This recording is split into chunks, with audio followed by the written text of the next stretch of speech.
Hello friends, welcome to नमिता's creation. आपण मानकु नववर्षर अनेक अनेक शुभेच्छा। बाहर बहुत शीत, घरे बसिकी भाविली मो झील पाई गोटे कुर्ती डिजाइन करी।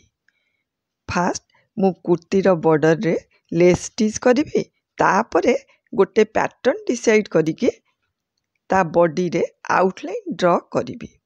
फाइनली मु ब्लैक कलर रो लेस को चूज कली, एटा सुइटेबल हम। तापरे गोटे पिकक रो आउटलाइन करिकी ताकू फैब्रिक कलर रे पेंट करिली। एई कलरटा धोइले भी छाड़ीबनी। फाइनली 3 दिन परे मोर कुर्ती डिजाइन कंप्लीट हैला। देखिबा मो झियो को एटा केमिति लागुची, ताकू भल लागुची ना नहीं।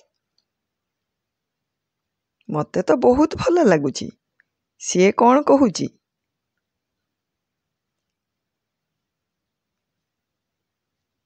सी तो बहुत खुशी।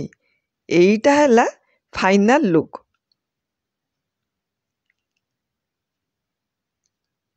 आपण माने कहतु आपण मान को केमिति लगुची।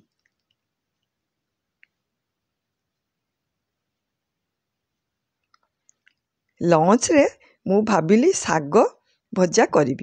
सेथिपाई मो किचन गार्डन रु किछि फ्रेश पालंग पत्र कुशला साग तोलिली। मो झियो को साग बहुत भल लगे, मोर भी एइटा बहुत प्रिय।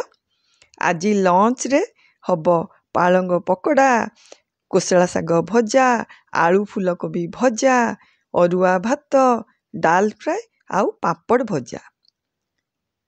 साग को मु नेइकी ताकू भल भाव धुआ धुई करदेली, आउ प्रिपरेशन स्टार्ट कली सब वेजिटेबल। एई आमर लंच थाली रेडी हो गला। संध्या बेले भाबिली गरमा गरम ब्रेड पकोड़ा खाइबा पई इच्छा होउची। सेथिपाई मु ब्राउन ब्रेड को नहीं गली, किछि आलूर स्टफिंग दे देली, ताकू गोटे बेसन रो घोल तैयारी कली, ताकू भल भाव चारियाडे कोट करदेली। कोट करके ताकू टिके ट्रायंगल शेप रे काटी देली। एबे ताकू मु शालो फ्राई करिली। एई देखंतु आमर शालो फ्राई भी हेई गलानी। एई ब्रेड पकोड़ा संगे गरमा गरम ओदार चा विंटर सीजन पाई बेस्ट प्रिपरेशन। एइठी मु मोर मिनी व्लॉग शेष करूची। भिडियोटी को लाइक शेयर एंड सब्सक्राइब करने को आपण माने भूलंतुनी।